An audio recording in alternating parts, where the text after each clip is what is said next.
Sean todos muy bienvenidos. Estamos en tus manos, Jesús, un lugar donde continuamos aprendiendo de la preciosa palabra del Señor. Y hoy estaremos continuando esta historia de cuando Jacob huye de su hermano Esaú por el problema de la primogenitura, cuando Esaú decide venderla por un plato de guisado de lentejas. Y también veremos en el capítulo 28 del libro de Génesis cómo Dios se aparece a Jacob en Betel. Así que sean todos bienvenidos. Entonces Isaac llamó a Jacob y lo bendijo y le mandó diciendo: no tomes mujer de las hijas de Canaán. Aquí tal vez se había desarrollado una conversación entre Rebeca e Isaac, y tal vez en esa conversación la esposa le había recordado la promesa que Dios le había hecho, la profecía que había entregado aún antes de que Esaú y Jacob nacieran. Tal vez habían hablado sobre la negociación de la primogenitura que se había hecho entre los dos hermanos. Y entonces aquí ya encontramos un patriarca, un Isaac, que ha vuelto, digamos, a tomar decisiones en el nivel espiritual, que tal vez durante la noche tuvo la oportunidad de ponerse a paz con Dios y decide trasladar esa bendición que Dios le había entregado primero a Abraham, luego se la había entregado a él, y ahora él delega esa bendición en su hijo. Le da una instrucción muy específica de no tomar esposa de las hijas de Canaán, o sea, del mismo pueblo de las mujeres de su hermano Esaú. Después le dice que se vaya a donde su madre le había dicho, que es a Padán Aram, a la casa de Betuel, el padre de su madre, o sea, que se vaya para la casa del abuelo. En el versículo 3, en el 4, también vemos cómo Isaac le da esa bendición a su hijo, diciéndole: y el Dios omnipotente te bendiga y te haga fructificar y te multiplique, hasta llegar a ser multitud de pueblos, y te dé la bendición de Abraham y a tu descendencia contigo, para que heredes la tierra en que moras, que Dios dio a Abraham. En el versículo 5 le dice: así envió Isaac a Jacob, el cual fue a Padán Aram, a Labán, hijo de Betuel, arameo, hermano de Rebeca y madre de Jacob y Esaú. Para nuestra información, esta es la última vez que este varón va a ver a sus padres, porque él se va mucho tiempo y cuando regresa ya sus padres no están.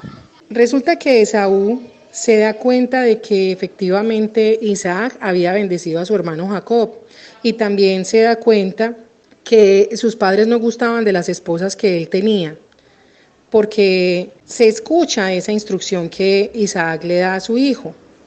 Pero entonces él, movido obviamente en su carnalidad, tal vez en la rabia que manejaba contra su hermano, va y escoge otra esposa, una esposa de la familia de Ismael, es decir, el que competía por la promesa con Isaac, el hijo de la esclava. Esto lo hace, no tenemos muy claro el por qué, pero definitivamente ya ajustaba 3 esposas y la Biblia no hace claridad en cuántas concubinas tenía.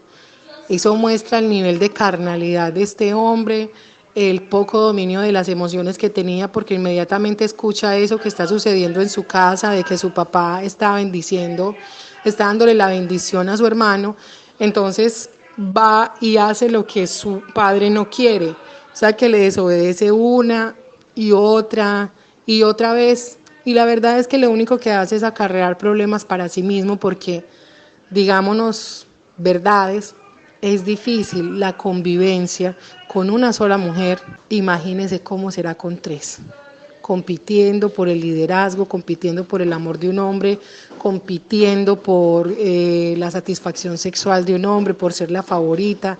Es muy complicado, sobre todo porque las mujeres siempre están buscando afecto y desafortunadamente los hombres no siempre quieren dar afecto, pero sí siempre quieren tener sexo.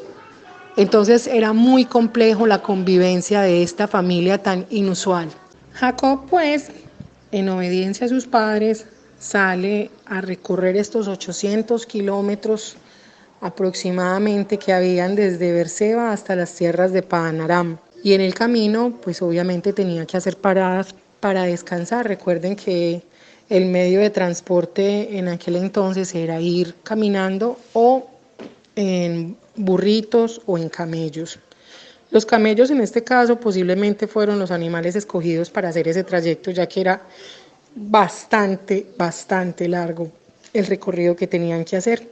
Y una de estas noches de descanso sucede algo muy especial. Versículo 11. Llegó a un cierto lugar y durmió allí, porque ya el sol se había puesto. Y tomó de las piedras de aquel paraje y puso a su cabecera y se acostó en aquel lugar. Muchos de los eruditos judíos ortodoxos, estudiosos de estas escrituras, dicen que se hace tanto énfasis en la palabra lugar, que tal vez el lugar donde estaba durmiendo Jacob esa noche era el mismo lugar donde muchísimos años después se construiría el templo de Salomón, o el templo que Salomón, más bien para ser claros, le construye a Dios para que sea su habitación en la tierra, para que sea su morada. También dicen algunas leyendas judías que la forma en la cual está distribuido el templo se asemeja, si lo viéramos en una vista aérea, a cómo estaría durmiendo Jacob en ese momento. No hay claridad en eso, pero forma parte como de esas leyendas de la cultura popular. Ya otros eruditos cristianos hacen una analogía muy bonita sobre esta parte de este capítulo que vamos a leer, sobre el sueño que Jacob recibe. Dicen que la piedra donde estaba descansando la cabeza de Jacob podría ser un simbolismo de Cristo, de cómo nosotros debemos descansar en Él, que es la roca eterna, de cómo nuestros pensamientos deben reposar en Él para poder tener paz. Tanta paz que podríamos hallar descanso en todo. También relacionan la escalera a través de la cual se conectaba el cielo con la tierra, con esa labor que Jesucristo hizo en la cruz del Calvario, sacrificio a través del cual tú y yo podemos ingresar delante de Dios sin ser consumidos por su presencia, es decir, podemos entrar como hijos, ya no como forasteros, podemos entrar como hijos amados y aceptados porque Jesús ya hizo esa labor por nosotros.